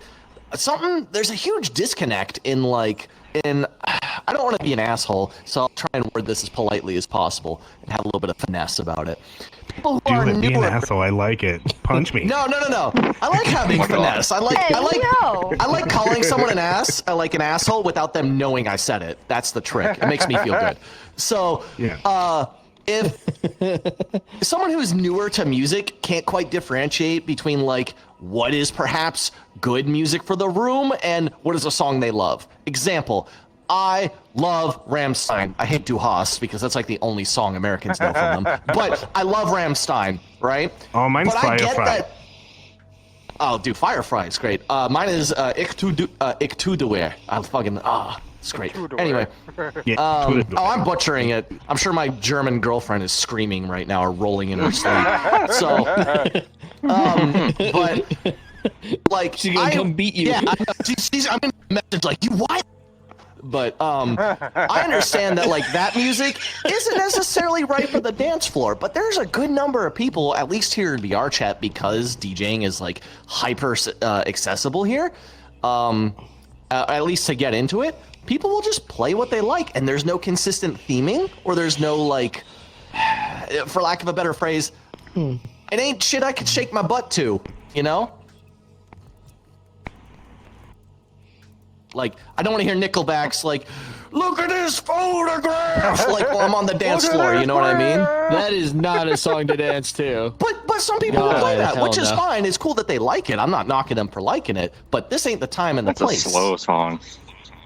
Yeah, that's for like a wedding. Although That's like old that school. might not be the song for Yeah. a wedding. No, probably not. Feel. Probably not. It has the feel. I don't know what Photograph is. Photograph is more about reminiscing. It's just a sad boy song. It is. It is. But it's such a good song. Like, it really is. I hate that it's memed Yeah, into it is. everyone hating Let's it. talk about but how it's a good song. Nickelback is, but their actual Look at this publicity and how graph. they interact with their fans is I garbage. just said that. Because Chad Kroger is an Okay. absolute dickbag. No, Oh. let's continue here. Like, Oh. so were you Corey DJing Taylor- before Corey- VRChat, or do you really do a lot? No, I was a producer. I was more sort of like a live production. That's where my mind goes when it comes to like DJ and VRChat, is because I just know music and I can since I did live production and like similar to Rob, like radio broadcasting, especially it's like you've been to a concert, you know those people that are in the tent that are just in the middle of everything? That was me. Okay. Like you're constantly listening, you're checking your monitors, you're making sure the sound sounds good. That's why if I listen to any live broadcast or like live performances and it sounds like garbage, it's just like, I hate you. You're giving my job and what I love a bad name because it's supposed to sound so crisp and good and delicious. One of my favorite live productions is Linkin Park live in Texas because they fucking nailed it and it is delicious. I like how Because you it's use really a hard to actually description get the for acoustics music. of like open. But hey, my dog likes to eat the sound coming out of my subwoofer, so I mean, I guess he He just likes like the taste. air. He just- Yeah. Oh, yeah, no argument. Yes, It makes me giggle. My dog likes the taste of the music, so we're going with it. Music is delicious. I mean, if you want to go psychologically when it comes to DJing, you could literally just keep the same BPM, just differentiate the sub melodies between songs, and people will just eat that up because they're just like, "Ooh, this is the same, but it is different." Because that's how your mind processes that kind of serotonin. Because I can't speak today, and I just drank Dr. Pepper. Your brain recognizes these inherent patterns that are going to constantly go. So if you're just keeping the same BPM the entire time and then slowly lowering it, people eat that up. Ooh. Yeah, that sounds fun. If that's I may cool. make a side comment about Dr. Pepper. Dr. Pepper is the only soda invented by a chemist. He wasn't Hell yeah. chasing a flavor. He was actually chasing a stimuli reaction that your brain has. That's why it has so many different ingredients, and that's why it tastes so different from all other sodas. It wasn't made by some is guy that's like, delicious. oh, I like lemon and lime. No, it's made by a chemist. You know, a dude with a wizard hat mixing bottles and shiz. That's You're an a alchemist, wizard, Harry. not a chemist. The wizards can be chemists. If They a make wizard is a potions. chemist, he's an alchemist. And chemists can be wizards. Fair. Oh my god. I'm Why a can't everyone just wizard. be lizards? Oh, Stealth's joined. Oh, right. Anyway, so do either of you have suggestions for someone that wants to get into DJing? You know, they might not have any knowledge of it, not know much about making things sound good or anything. No music. Why don't you go That- first? Yeah, no music. That's the main thing. Study music. Get into it. Like, really understand Fingers every how time. music works. Once you know that, then you can just play with it and do whatever you want. It takes time. It's literally listening and breaking it down. Take a seat. Like, if you like, especially it's like you throw a track don't have into space like between like a virtual DJ, whatever. Like Rob was talking about. Like, get virtual DJ, throw a track in there, play with it. You if you can differentiate like the bass, sub melody, the treble, all that, and then play with it and mix it into something else, you've already done 50% of what you need. Then it comes like your actual originality and what you want to do with it. Make it your sound. But no music. You have to live all music. All music. Starting from like even like classical to like, I always say like I'm a polyamorous person. I will listen to Bach, and I will also listen to Cannibal Corpse. And I could probably even mix those together and make it beautiful. Are we just inventing words here today? You don't know just who made Cannibal me Corpse stop is? with the polyamorous word. Like, what the Polyamorous. Polyamorous is my new favorite word. I am polyamorous. There's Polyamorous just means you listen to everything. EDM, I'm right there with you, brother. I like a lot of things. Like, I like stuff like New Order. I like stuff like La Bouche. I also like stuff like fucking Five Finger Death Punch. Like, wide ranges of music. Really like Punch. I could probably do that. I'd do it. Why do I hear myself? From rap to metal, I can like it. What the fuck? Do you hear something? I may have gotten I too don't know. close to my mic. I don't know if it was me. No, I hear myself in him. I don't Mr. know. Master over there. Well, I'm like you, EDM. I love a huge range of music. Like, my favorite bands, if I'm going to list my favorite bands, so Rammstein, The Prodigy, New Order, Sublime, Incubus, like, but like none of those have anything in common other than like The Prodigy and New Order are both like started in the 80s. Oh, also anything by James Maynard Keenan, if you know who that singer is.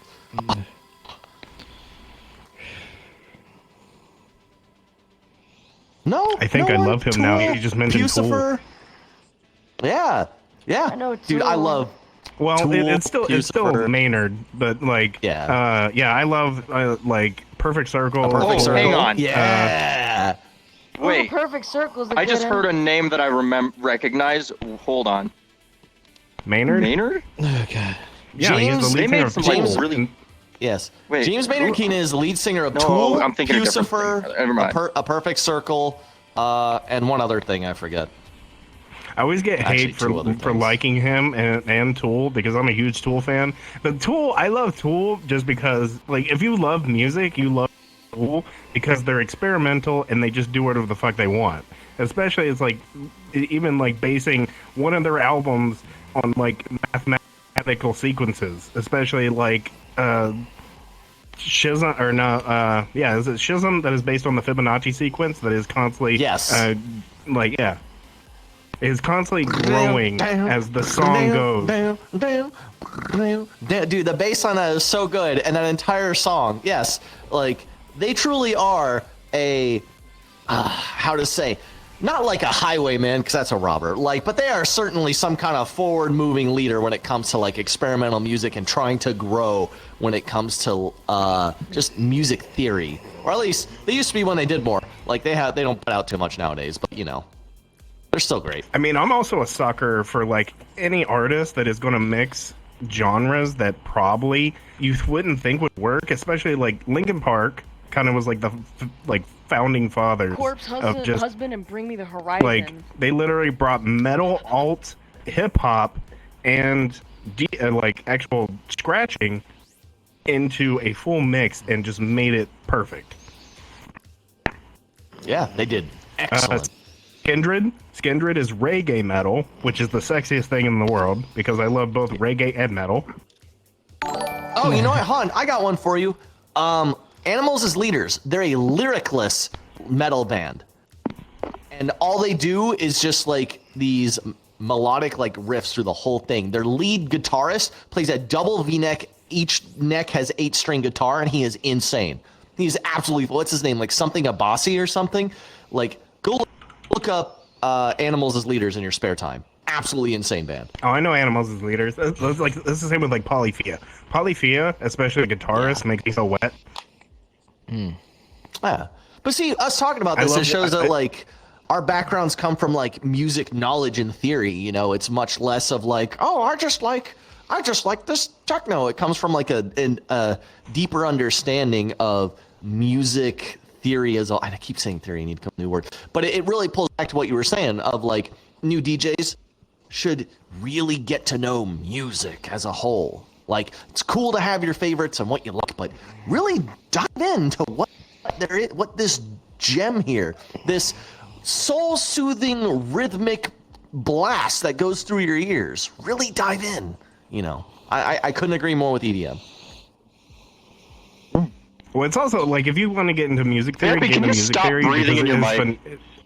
Okay. I was wondering about that. Why are you breathing heavy? I think he's tired. I think These you guys can talk do about that. music. It's fine. Anyway, Nice yeah, to music. hear. If you want to get into DJing or even music production, get into music theory, understand how music actually is produced, and even learn how to play music. Once you have those basics, especially if like like chord progressions and even just sequences, different chords, you can do pretty much anything.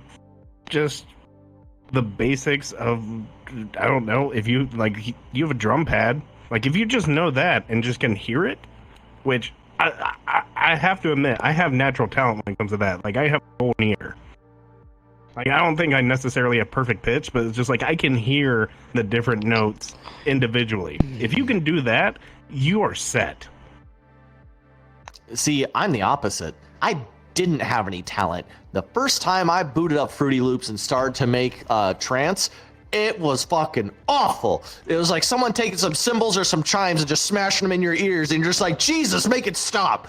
Like, but over time, eventually, like, I learned what to do. I learned about music. I expanded my palette. Like, my father got me into Tool, like, way later in life. And I shouldn't say way later. Like, I was like 14 when he got me into The Prodigy. And then I was like 17 when he started getting me into Tool. And actually, that early introduction to Tool is probably what really helped me, like, make that push to figure out how music functions, how I should be doing it. But you know what else? I'm going to add a little bit more to yours. Your thing of, like, people getting into DJing in VR. First of all, I think this is going to sound really, what's the term? I'm just going to say basic. Go to clubs. In VR, go to an open Orion. Go to an open club. Listen and absorb what's going on. If you see the DJ step off for a second, he's taking a break, go fucking talk to him. Go give him the traditional Mouye hello of, hi, my name is X, I shake you warmly by the hand, and there you go, there's your conversation starter. Like, oh, that's a definite, because I was even going to say that with Rob, is just network. That's a big thing. Yeah. And learn. You can talk to people. I know there's people with social anxiety, but yeah, just talk.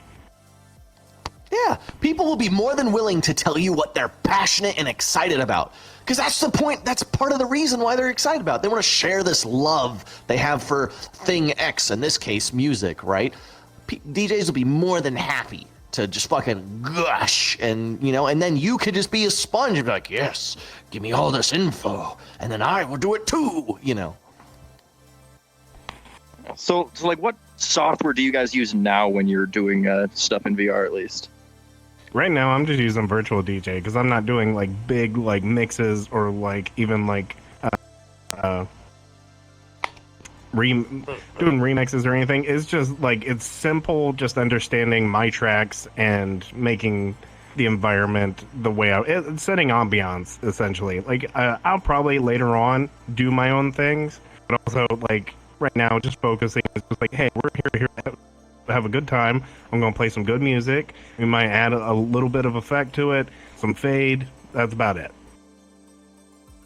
Okay, cool. What about you? But it's also, I already know the music. Oh, never mind. So if you already know the music and you're listening and you just like, especially how it makes you feel, and then you put something else into it that feels similar, you're good. Especially lyrically. Yeah. Okay, so what do you use for software and hardware, Well, actually? I was talking earlier about how I'm a lazy fucking DJ nowadays. I just like to shake my butt, right? I use two things. If I bother mixing anything or scratching it together, I use Fruity Loops. I use the free version. I don't even use the paid for version anymore like I used to when I was in high school. Like, but you know what, when I don't do that, you know what I use? A little free program called Spotify. Excuse me, Spotify. Like, I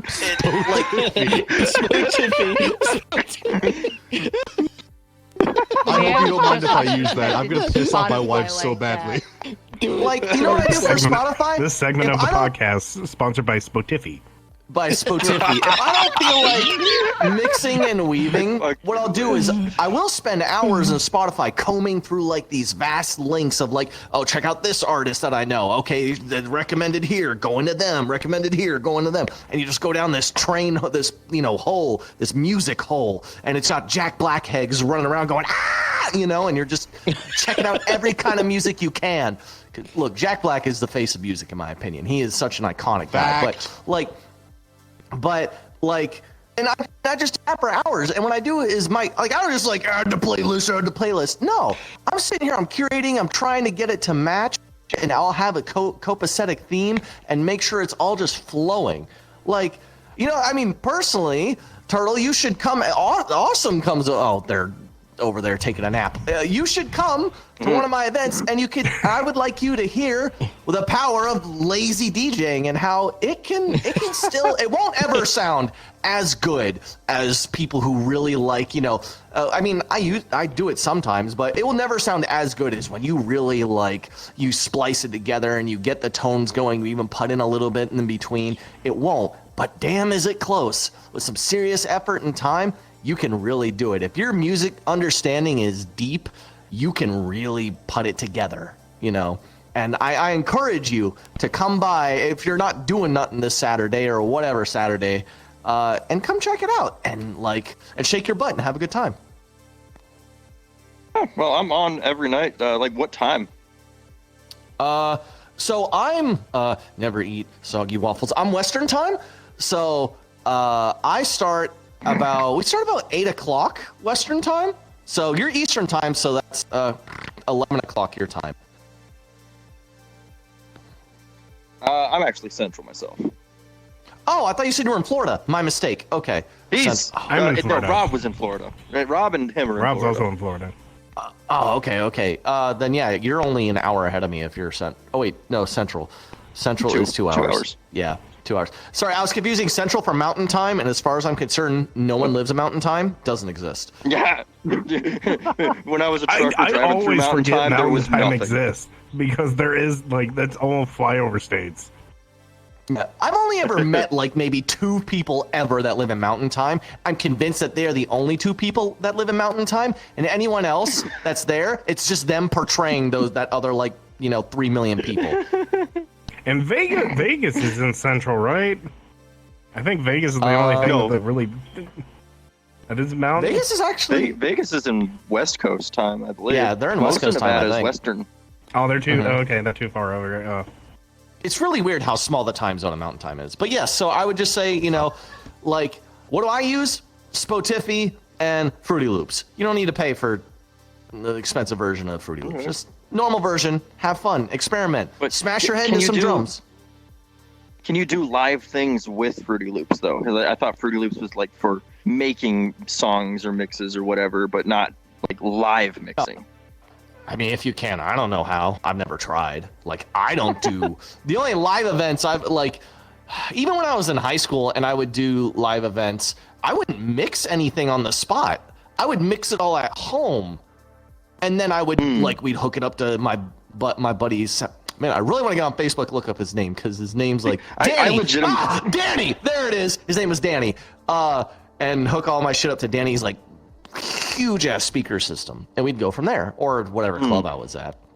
I actually sort of want to get into doing some live mixing of things, and just take some songs and just have fun, toss some extra drum beats here and there because I'm a drummer. Yeah. Well, I mean, I wouldn't be the guy to talk to about that. He'd probably be the guy. Him or Rob. No, Rob is. I'm gonna be talking to Rob a little more within the next couple days. I really want to get into it and do stream on a Saturday in VR, just hanging out, jamming with some music shit. See what happens. Because I have some. That's better than most. I basically have a fucking 64 button drum pad. If all I have to do is pipe it into fucking Ableton and go. It's I have a what's it called? A fucking a launch pad. Yeah, you should do some shit with that. I mean, you should experiment. I got it you should because I find wanted what to you get like. into stuff, but I think think I have a bit of a contradictory statement about experimentation when it comes to learning about how you want to DJ. Finding your zone is important. Example, my zone has always been trance, house, bass house, right? Like if I were to share with you my industrial I made and my dark wave I made, it's not as crisp, not as delicious as, my trance or my house or my bass house. It's just not. But it's important to find the zone of music that you really hone in on, but don't lose sight of, there's still all this other stuff out there that I can take from. There's all this other, all these other genres that I can really absorb and experiment with. It's just like EDM and Rob were saying. Like all these mashups that have come up over the past 20 years. Personally, half of them, pass. But other half of them, oh my God, these are great. Like my buddy, one of the Four Horsemen, Jen, his big thing is mashups.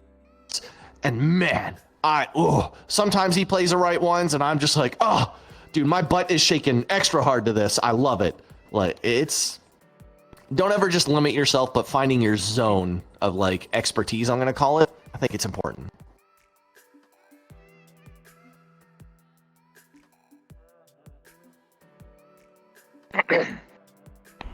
Yeah, that's good shit. Yeah, the reason I wanted to do this episode was mostly because I wanted to have Rob here and talk to him and really actually ask him questions I've been wanting to and share that information with everyone. And I've known EDM for years. Just met you today, but but I've known.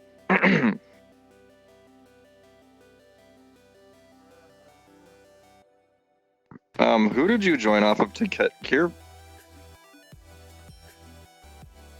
I'm confused. Okay.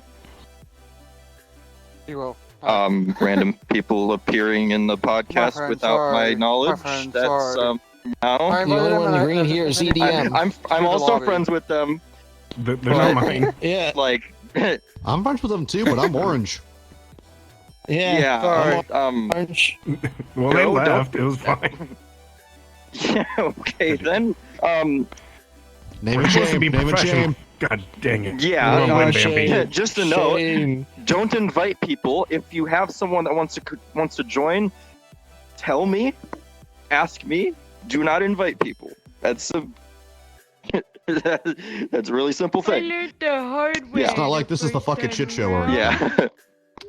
Yeah, it's not. We're not a shit show anymore. The podcast was over. No, we're Gotta not. keep production value high. So, I wanted to hear about Rob's experiences, because especially hearing that he's doing some live shit next weekend. So, and I've been wanting to get into just playing music and hanging out and that type of stuff for a long time myself. I think I now have time and ability to do it. And even for me, if I do DJing and stuff IRL, all I have to do is go down to the bar and talk to the owner and be like, hey, I want to come down here on a Wednesday night for an hour, 2 hours, and just play music. Well, you might want to word it more eloquently than that, but yeah. Yeah. Well, I know the bar owner though. What I'm saying is I know him, and I guarantee he'd be like, I was yeah, about to sure. say, it's you should probably start with, hi, my name is such and such. I go by Turtle Dude. No, I've known him for years. I've known him since I was since I was a kid. So no, I know him real well. So I actually have a way to in person just get you're in a small out there. town. I tiny little that. tiny little town, but that works because if I go down and if I actually do it and go down to the bar once a week and just jam, play music, and people start hearing about it and know that it's happening, then fuck it, something could happen from it. But you never know. And I have access to a massive library of music regulations for the rules for using it in person type things, but I know Amal's been playing music from Monster Cat Gold, which I pay for, and it just fills the gap. So on the podcast, anytime that there's a silence between people talking, they hear that, and that's just autoplay. Yeah, no, it works. It's a good idea. yeah, I mean, I've been thinking of getting into it and just having a fun time. Because, I mean, I could probably make some crazy programs myself to also implement and make it more fun. Because I'm a programmer. So. I'm not. I'm a grease monkey. I was an aircraft mechanic for 10 years, so that's not. Oh damn! Oh wow. Interesting. Yeah. No, it's great stuff, man. Like, I don't really know. Did you just check fake watch? No, I checked my actual watch. Oh. I checked my fake one. Just look at the virtual watch. time. Yeah, no, we got like 5 minutes to. So if either of you have something that you want to like talk about that we haven't already touched on, to do with music and DJing, go for it. Or if anyone else has any questions for If them, you're gonna do it, do it. Do it already. Stop just being a bitch. do it. Just do it. He's right though. Get out of your own way. Do it. Don't make the excuse of I don't have time. No. Everyone has time. The key thing is you have time for what's important. You decide what you have time for.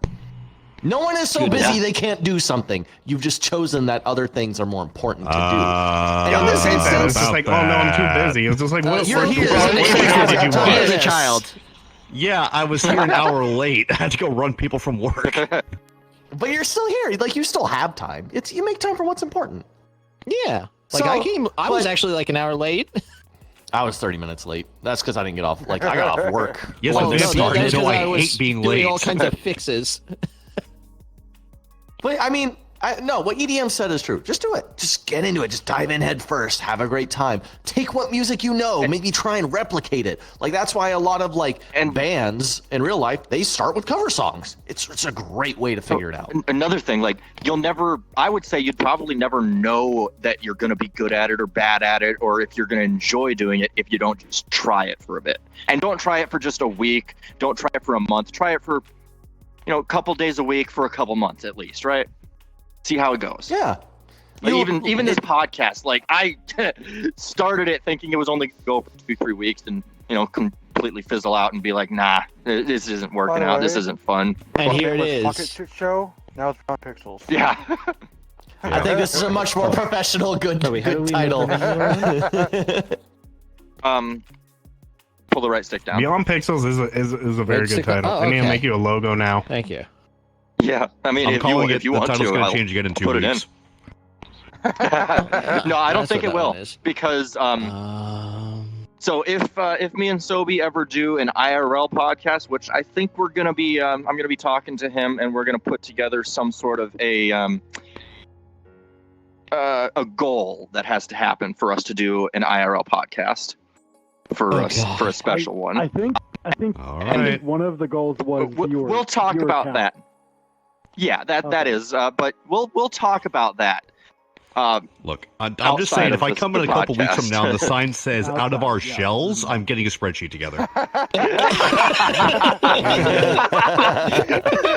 No, but like we're gonna if we do an IRL podcast in the future, I'm thinking it'll be called Beyond Pixels Plus. Just simple. All As right. the specials IRL. I think that would be a good fitting name. Yeah, But that would be. anyway, it Hey, is pick me up and I'll join you. it is about that time. So I don't live anywhere near I you. think we're gonna sort of wrap it up unless anyone else has anything they want to say real quick here. I encourage everyone who's Fully watching this agree. stream and everyone who's here to come hang out with me on Saturdays. Look, I DJ because I want to We're shake my getting to that. butt. Like, all right, my bad. Don't worry, Wow, you'll get your I'll slide shot. my You'll head get in. your shot. Let's Since Let you him set said it that, up. you know what? I was gonna start He on the gets left, but going. we're starting on the right today. No. Start with him. Oh So now, Reverse let me Robin tell this you bitch. what we're gonna do. First off, thank you all for coming. Been great having you, talking to you. Even Rob, who had to leave early, but go check him out. He's awesome. But this is what I like to do at the end of the podcast. Everyone that was here and participated had a good time. Advertise where people can find you doing what you do. Whatever it is you do, if you stream, if you make music, if you just have a freaking Twitter and you post on Twitter once in a while, go for it.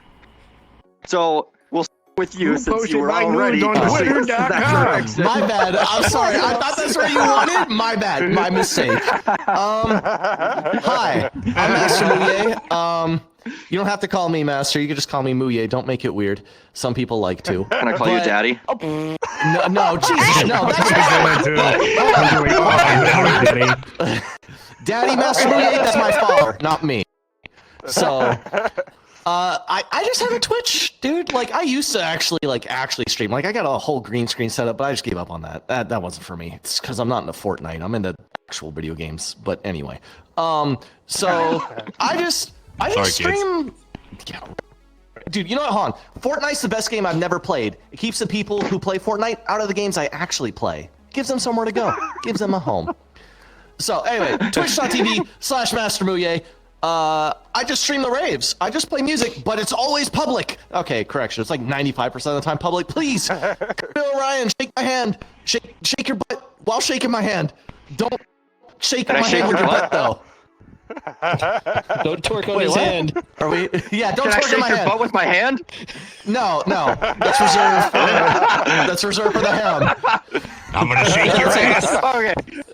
Okay, anyway. Awesome, Joe. Go for it. Unless you're typing again. Then I'll just skip over you for now. No, I had it prepared. Okay. Basically, find me here on my loot side of things. I'm more so active on there than my main. My main Twitter is my username on VRChat, which is AwesomeJoe228. But my loot Twitter, because that's where I make my content, is AwesomeLudes. Find me there. It's all good. And stealth. Y'all can find me at twitch.tv/stealththefox. I have been very inconsistent with streaming. I am working on it. I'm sorry if I sound a little scuffed. My child is trying to destroy me.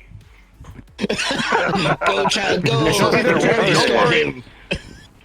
Jeez.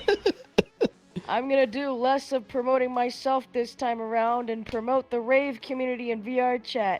If you're looking for cool raves to go to Wyvern, go to Refuge, and Hypothetical.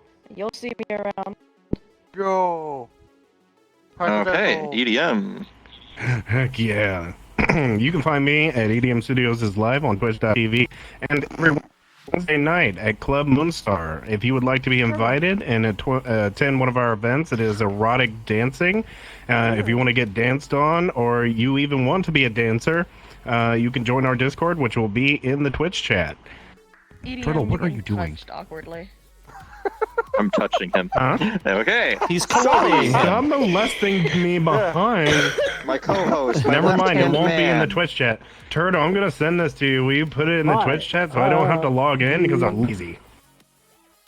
What he said. Yeah. So I stream every Tuesdays and Thursdays at 6 p.m. Central Standard Time. You can find me at twitch.tv/TurtleDude1. Excellent. That's fantastic. Oh man. Promotion. Now, You this can is my also find me co-host, my here roommate. every Thursday. Cool. I might not Okay, be here at the end of Vampy. stream, but I'll be here at the beginning. Yeah, you fucking fell asleep on Tuesday, but we'll talk about that again. Vampy, go for it. All right. Yeah, I am very inconsistent with streaming right now. I didn't stream today, even though I normally would have, because I just got back into VR and I had a lot of problems. But you can find me on Twitch at Sir_Bloodworth. Sir Bloodworth, yes. Yes. Okay, and as for the podcast, this is the Beyond Pixels podcast. I don't know what I just punched. I don't know where I am in my room. Oh, there I am. Oh, be you any punching number of shit. things. Okay, yeah, this is, you've been watching the Beyond Pixels podcast or listening, whatever, you do, and there's Stealth just being high. So every Tuesday and Thursday at 6 p.m. Central Time, you'll find us live on Twitch, and on my Twitch, TurtleDude01, and then it is uploaded the next day on YouTube. So if you're watching on YouTube, Rob and anyone else here that wants to be linked, that you can send me your link, and I will post it in the description for everyone to be able to find you easier. Other than that, next Tuesday, we're doing a part 2 of the VRChat military members. We're going to be bringing them all back, or a handful of them at least, for another episode, just to give them a platform to share their fun, crazy, wild military stories. Because talking to them last week, or on Tuesday, was awesome. And then next Thursday, I believe, unless plans change, we're going to be talking about VR Tech Clubs. So DM, Yeah. welcome back for that one, obviously. Well, I'll be here because I'll be with Yona and we'll be promoting that. But I just posted the Discord invite link in the Twitch chat. If you grab that, we just needed your verification. And once Yona grabs you, say Idiom sent you. Appreciate you. So thank you all once again for coming. It's been a great time. If you ever have a topic you think would be fun to talk about, we primarily talk about online and VR topics, but we will occasionally branch off to other things, such as on Tuesday, just talking general military stories. So if you have anything like that, go ahead, let me know. I'm just showing my ass to whatever. Yeah, twerk for the camera. Twerk for the camera. Twerk. But yeah, God, please. if you have a suggestion, if anyone anyone watching has a suggestion, there's a link to join the Discord. You can post your suggestion in there, and if I like it, if we think we can do something with it, and I can get some good people on to talk about it, we'll do it. But anyway, thank you all for watching. That is all. Let me do a That is thing Beyond Pixels. real quick. Yeah. Yes, bye, beyond the Rob. pixels. We go beyond the pixels. Raid Rob. Oh my god, the kid being cute. She said bye, Uncle Cute. Turtle.